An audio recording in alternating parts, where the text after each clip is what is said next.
கூடியிருக்கக்கூடிய அனைவருக்கும் வணக்கம். சிறப்போடு தனது 14வது ஆண்டு விழாவை கொண்டாடி கொண்டிருக்கக்கூடிய, கல்வியோடு ஒழுக்கத்தையும் நற்பண்புகளையும் போதித்து கொண்டிருக்கக்கூடிய கிஃப்ட் பள்ளியினுடைய தாளாளர், என்னுடைய அண்ணன். நான் படிக்கும்போது அண்ணன் +2 படித்தார். அவர்களே, பள்ளியினுடைய தலைமை ஆசிரியர் மரியாதைக்குரிய அப்துல் கஃபூர் சார் அவர்களே, நான் படிக்கும்போது இப்போ தான் பேசிகிட்டு இருந்தேன். நான் +2 படிக்கும்போது சார் அப்போ தான் ஸ்கூலுக்கு வர்றாங்க. ஏறக்குறைய 30-35 ஆண்டு காலமாக எனக்கும் அவருக்கும் நெருங்கிய தொடர்பு இருக்கின்றது. அவர் தான் அன்பு கட்டளையிட்டார். சார் நிறைய வேலை இருக்குது சார், நான் எங்கே இருப்பேன்னு தெரியல, அதெல்லாம் முடியாது, நீங்கள் வந்தே ஆகணும்னு சொன்னார். அவருடைய அன்பு கட்டளை ஏற்று இந்த விழாவிலே கலந்து கொள்வதற்கான ஒரு வாய்ப்பினை ஏற்படுத்தி கொடுத்த பள்ளியினுடைய தலைமை ஆசிரியர்களே, பெற்றோர் பெருமக்களே, அன்பு சகோதரர்களே, பள்ளியிலே படிக்கக்கூடிய மாணவ செல்வங்களே, உங்கள் அனைவருக்கும் என்னுடைய அன்பு கலந்த மதிய நேரத்து வணக்கத்தை உரித்தாக்கி கொண்டு, கிஃப்ட் ஸ்கூல் ஏறக்குறைய 13 ஆண்டுகளை நிறைவு செய்து இன்றைக்கு 14வது ஆண்டு விழாவை கொண்டாடி கொண்டிருக்கிறது. எல்லா பள்ளியிலும் நிறைய ஸ்கூல்ஸ் இருக்குது, நிறைய எல்லா இடத்துலையுமே கல்விக்கூடங்கள் இருக்கின்றன, பள்ளிகள் இருக்கின்றன. மாணவர்களுக்கு கல்வியை மட்டும் போதிக்கக்கூடிய பள்ளிகள் இருக்கின்றன. அந்த கல்வியோடு ஒழுக்கத்தையும் அந்த கல்விக்கு நிகராக படித்துக் கொடுக்கக்கூடிய கட்டாயத்தில் இன்றைக்கு நம்முடைய சமூகம் இருக்கின்றது. காரணம், இன்றைக்கு பல்வேறு விதமான பழக்க வழக்கங்கள் நம்முடைய மாணவ செல்வங்களை ஆட்படுத்தி கொண்டிருக்கின்றன.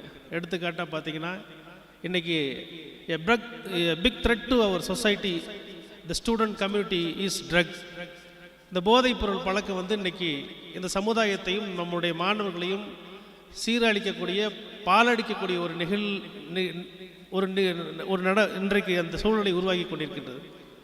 எனவே அந்த மாணவர்களுக்கு கல்வியை மட்டும் போதித்தால் போதாது, ஒழுக்க நெறிகளை, தவறான பழக்கத்திற்கு அவர்கள் சென்று விடக்கூடாது என்ற வகையில் அவர்களுக்கு நல்ல நற்பண்புகளையும் கற்றுக் கொடுக்க வேண்டிய ஒரு தலையாய கடமை இன்றைக்கு இந்த பள்ளிக்கு மட்டுமல்ல எல்லா பள்ளிகளுக்குமே இருக்கின்றது. அந்த வகையில் கூடலூரில் ஏறக்குறைய சிறப்பான ஒரு கல்வி சேவையை இந்த கல்வி நிறுவனம் செய்து வருகின்றது என்பதை நான் நன்கு அறிவேன். அந்த வகையில் என்னுடைய மனமார்ந்த வாழ்த்துக்களை இந்த பள்ளிக்கு தெரிவித்துக் கொள்கின்றேன். அதே போல உங்களுக்கெல்லாம் நன்றாக தெரியும், இது போட்டி நிறைந்த உலகம். சர்வைவல் ஆஃப் ஃபிட்டஸ்ட், சார்லஸ் டார்வினோட தியரி. இந்த உலகத்தில் நாம் வாழணும்னா we should equip ourselves, நம்மை நாமே தயார்படுத்தி கொண்டால்தான் இந்த போட்டி நிறைந்த உலகத்தில் நாம் நன்றாக வாழ முடியும். அப்படிப்பட்ட சூழலில் மாணவர்களுக்கு கல்வியோடு பொது அறிவையும் கற்றுக் கொடுக்க வேண்டிய ஒரு கட்டாயமான சூழல் இன்றைக்கு எழுந்திருக்கின்றது. ஏனென்று சொன்னால், ஒரு வில்லேஜ் அட்மினிஸ்ட்ரேட்டிவ் ஆஃபீஸ்னு வச்சுக்கலாம். ஒரு வில்லேஜ் அட்மினிஸ்ட்ரேட்டிவ் ஆஃபீஸர் 7000 பேர் கடந்த ஆண்டு கூட டிஎன்பிஎஸ்சி மூலமாக 7000 பதவிகளுக்கு கால் ஃபார் பண்ணாங்க. பிலீவ் இட் ஆர் நாட், 21 லட்சம் பேர் application, 21 lakh aspirants applied for that examination. Only 19 lakh people applied for that examination. எத்தனை போஸ்ட்டுக்கு? 7000 போஸ்ட். அப்போ எப்படிப்பட்ட போட்டி நிறைந்த உலகத்திலே நாம் இருக்கின்றோம் என்பதையும் மாணவர்களும் ஆசிரியர்களும் பெற்றோர் பெருமக்களும் புரிந்து கொண்டு, மாணவர்களுக்கு எப்படிப்பட்ட கல்வியை கொடுத்தால் அவர்கள் வாழ்விலை சிறப்படைய முடியும் என்பதை நாம் சொல்ல வேண்டிய ஒரு கட்டாயத்தில் இருக்கிறோம். எனவே எல்லா பள்ளியிலும் நான் சென்று இந்த மாதிரி பேசுவதற்கு விருந்தினராக செல்லும் போது நான் ஒரு ஆலோசனை, அறிவுரை என்று வைத்துக் கொள்ள வேண்டாம், ஆலோசனைகள் நான் சொல்லிவிட்டு வருகின்றேன். என்னவென்று சொன்னால், மாணவர்களுக்கு நீங்கள் கல்வியை போதிக்கின்ற பொழுது இந்த நாட்டு நடப்புகளையும் தினமும் ஒன்றும் இல்லை, ஒரு ஆசிரியர் ஒரு நாளைக்கு ஒரு 5 தகவல்களை திரட்டி கொண்டு செல்ல வேண்டும். பேப்பரில் டெய்லி நம்ம நியூஸ் பார்க்குறோம், நம்ம கூடலூரை பற்றி, தமிழ்நாடை பற்றி, நீலகிரியை பற்றி, அப்படியே நம்ம கூடலூர்லேருந்தே ஆரம்பிக்கலாம். கூடலூரில் கூடிய அந்த சீதோஷ நிலை, இயற்கை வளம், என்னென்ன பயிர் பண்ணுறோம், இங்கே ஆர்டிஓ யார், கலெக்டர் யார், இப்படின்னு நம்ம சொல்லி ஒரு 5 தகவல்களை நாம் தினந்தோறும் கற்றுக்கொண்டு அதை மாணவர்களுக்கு டிரான்ஸ்ஃபார்ம் பண்ணணும்னு வச்சுங்களேன். இப்போ we also want to equip ourselves. ஆசிரியர்களும் இன்றைக்கு போட்டி நிறைந்த இந்த உலகத்தில் ஆசிரியர்களும் தங்களை தகுதிப்படுத்தி கொள்ள வேண்டிய ஒரு கட்டாயமான சூழல் இருக்கின்றது. ஏனென்றால் நல்ல அறிவார்ந்த ஆசிரியர்கள் தான் அறிவார்ந்த மாணவர்களை உருவாக்க முடியும். எனவே 5 பொது தகவல்களை, புது தகவல்களை நீங்கள் ஒவ்வொரு நாளும் நீங்கள் பாடம் நடத்துறதுக்கு முன்னாடி ஸ்கூலுக்கு போயிட்டு முதல்ல ஒரு 5 தகவல்களை இந்த மாணவர்களுக்கு நீங்கள் சொன்னீங்கன்னாக்க, அது ஒரு நாளைக்கு 5 என்பது அல்ல, ஒரு 5 வருஷம் கழித்து பார்த்தீங்கன்னா பல ஆயிரக்கணக்கான தகவல்களை நம்மளுடைய மாணவர்களுக்கு, அறிவு சார்ந்த தகவல்களை நம்ம மாணவர்களுக்கு அப்படியே டிரான்ஸ்ஃபார்ம் பண்ணுறோம். ஸோ நம்மக்கிட்ட படித்த மாணவர்கள் நம்ம விட்டு வெளியில் போகும்போது 5000 தகவல்களை they are going with general knowledge. வெளியில் போகும்போது அந்த பொது அறிவோடு வெளியில் போகிறாங்க. அப்படி போகும்போது இந்த நான் ஏற்கனவே சொன்ன மாதிரி இந்த போட்டி நிறைந்த உலகத்தில் அவர்களை தயார்படுத்தி நம்ம வெளியில் அனுப்புகிறோம். அப்போ நாளைக்கு ஒரு எக்ஸாம் வைக்கும்போது பார்த்தீங்கன்னா, அப்போ நாம் எப்போ அதான் அந்த பசுமரத்தாணி போல் அந்த இலை இந்த சின்ன வயசில் படித்து கொடுக்குறது அவங்களுக்கு என்றைக்குமே மறக்காது. எனவே அப்படிப்பட்ட மாணவர்களை இந்த பள்ளி உருவாக்கி இந்த சமுதாயத்திற்கு அளிக்க வேண்டும் என்று கேட்டுக்கொண்டு, அதே மாதிரி பல வருடத்தினுடைய ஏழ்மையை மாற்றக்கூடிய ஒரே ஆயுதம் கல்வி தான். இன்றைக்கு நான் ஒரு சாதாரண தொழிலாளியுடைய குடும்பத்தில் பிறந்த நான் இன்றைக்கு உங்களுக்கு முன்பாக ஒரு சட்டமன்ற உறுப்பினராக நின்று பேசுகின்ற அந்த பெருமை எனக்கு கிடைத்திருக்கின்றது, வாய்ப்பு எனக்கு கிடைத்திருக்கின்றது சொன்னால், எனக்கு அந்த வாய்ப்பினை உருவாக்கி கொடுத்தது கல்வி. அவர் சில்ட்ரன்ஸ் ஆர் அவர் ஹோப். நம்மளுடைய பிள்ளைகள் தான் நம்முடைய நம்பிக்கை. எதிர்காலத்தில் நம்ம வாழ்றதும் நம்மளுடைய பிள்ளைகள் தான் நமக்கு எல்லாமே. எனவே அவர்களை நல்வழிப்படுத்தி அவர்களுடைய நல்ல வாழ்க்கைக்கு அவர்களை தயார்படுத்த வேண்டிய கட்டாயம் நமக்கு இருக்கின்றது. கல்வி நாம் எண்ணி பார்க்க முடியாத உயரத்திற்கு கல்வி நம்மளை அழைத்து செல்லும். ஒரு 25 வருஷத்துக்கு முன்னாடி நான் சொன்ன மாதிரி சார் படிக்கும்போது, சார் நல்ல ஆசிரியராக இருக்கும்போது 89, 90 இந்த இடத்திற்கு நாம் வருவோமா என்று நாம் எண்ணி கூட பார்த்து கிடையாது. ஏதாவது படிக்கணும், ஏதாவது வேலைக்கு போகணும் அப்படி என்று நாம் ஏதாவது ஒரு வேலைக்கு போன்ற ஒரு எண்ணத்தோடு தான் இருந்தோம். ஆனால் இன்றைக்கு இந்த உயரத்திற்கு நாம் வந்திருக்கோம் என்று சொன்னால் அதை எனக்கு வழங்கியது கல்வி. நீங்களாம் நினைக்கலாம், எப்படி நாங்கள்லாம் ஓட்டு போடுத்தாலும் நீங்கள் எம்எல்ஏ ஆனீங்க, அப்புறம் எப்படி கல்வி உங்களை உயர்த்துச்சு அப்படின்னு நீங்கள் நினைக்கலாம். நாம் இப்போ ஒரு சட்ட ஒரு வழக்கறிஞராக நான் ப்ராக்டிஸ் பண்ணிட்டு இருக்கும்போது பார்த்தீங்கன்னாக்கா, பணத்தை பற்றி நான் யார்கிட்டையுமே எனக்கு 10,000 கொடுங்க, 20,000 கொடுங்க, அப்போ தான் உங்கள் கேஸை நான் நடத்துவேன், நான் யார்கிட்டையுமே சொன்னது கிடையாது. உங்களிடம் என்ன இருக்கின்றதோ அதை தாருங்கள்.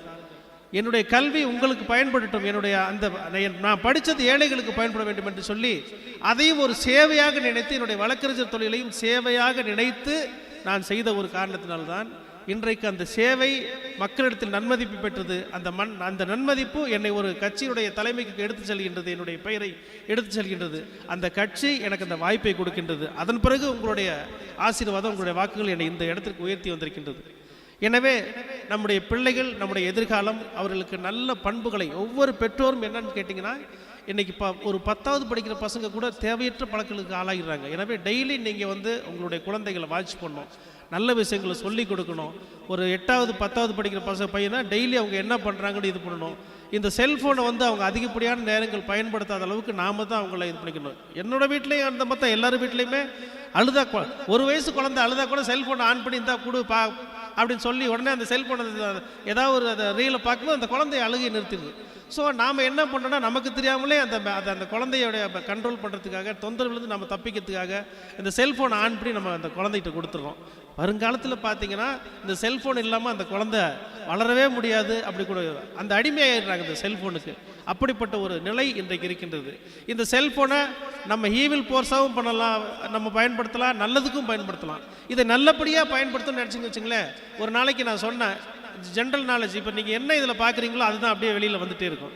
இதில் நீங்கள் ஜென்ரல் நாலேஜ் சம்மந்தமான ஒரு விஷயத்தை ஒரு 4 நாளைக்கு தொடர்ந்து நீங்கள் பார்த்தீங்கன்னாக்கா, இப்போ என்னோடய செல்லில் பார்த்தீங்கன்னா பொது அறிவு வந்துக்கிட்டே இருக்கும். டெய்லி அரசியல் ரீதியான கற்றுக்கலாம் அது எனக்கு வந்துக்கிட்டே இருக்கும். ஜென்ரல் நாலேஜ் பார்த்தீங்கன்னா ஓப்பன் பண்ணால் அது வந்துகிட்டே இருக்கும். அதே மாதிரி நாட்டு நடப்பை பற்றி நான் பார்த்தேன்னா அது வந்துக்கிட்டே இருக்கும். ஸ்போர்ட்ஸ் கபடி பார்ப்பேன், வாலிபால் பார்ப்பேன், ஓப்பன் பண்ணால் அதுதான் வரும். நான் அதை பார்க்குறதுனால அது வருது. ஆனால் வேறு விதமான தவறான எதையாவது ஒன்று நம்ம தொடர்ந்து ரிப்பீட்டாக பார்க்க ஆரம்பிச்சிட்டோம்னா, நீங்கள் செல்லை ஓப்பன் பண்ணால் அது ரிப்பீட்டாக தானாகவே ஆர்டிஃபிஷியல் இன்டெலிஜென்ஸ் இன்றைக்கி வந்துருச்சு.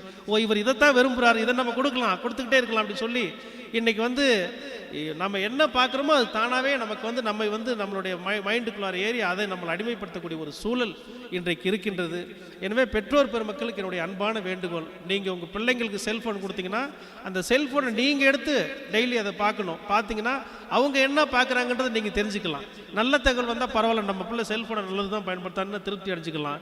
மோசமான வேறு இதாக வந்தால் அதை கட்டுப்படுத்தவும் அந்த செல்ஃபோனை அவங்கள்ட்ட கொடுக்காம தடுக்கவும் கூடிய அந்த அந்த சூழ்நிலையை நாம் உருவாக்க வேண்டும் என்று கேட்டுக்கொண்டு, நிறைய தெரியும் தேர்தல் நெருங்கிட்டு இருக்கனால அப்படியே ஒவ்வொரு இடத்துக்காக போயிட்டு பறந்துக்கிட்டு இருக்கிறோம். அப்படிப்பட்ட சூழலில் இந்த இந்த விழாவில் நிறைய நேரம் இங்கே இருந்து இந்த விழாவை கண்டு ரசிக்கணும் அப்படின்ற ஒரு ஆசை இருந்தாலும் உடனடியாக வேறு சில நிகழ்ச்சிகளை கலந்து கொள்ள வேண்டிய ஒரு சூழல் இருப்பதால் இந்த நல்ல சிறப்பான நிகழ்ச்சிகளை கலந்து கொள்வதற்கான நல்ல ஒரு வாய்ப்பினை எனக்கு உருவாக்கி தந்த கிஃப்ட் பள்ளி, அதனுடைய தாளாளர், அதனுடைய தலைமை ஆசிரியர், ஆசிரியர் பெருமக்கள், மாணவ செல்வங்கள், பெற்றோர் பெருமக்கள் அனைவருக்கும் என்னுடைய நன்றி கலந்த வணக்கத்தை உரித்தாக்கி கொண்டு விடைபெறுகின்றேன். நன்றி, வணக்கம்.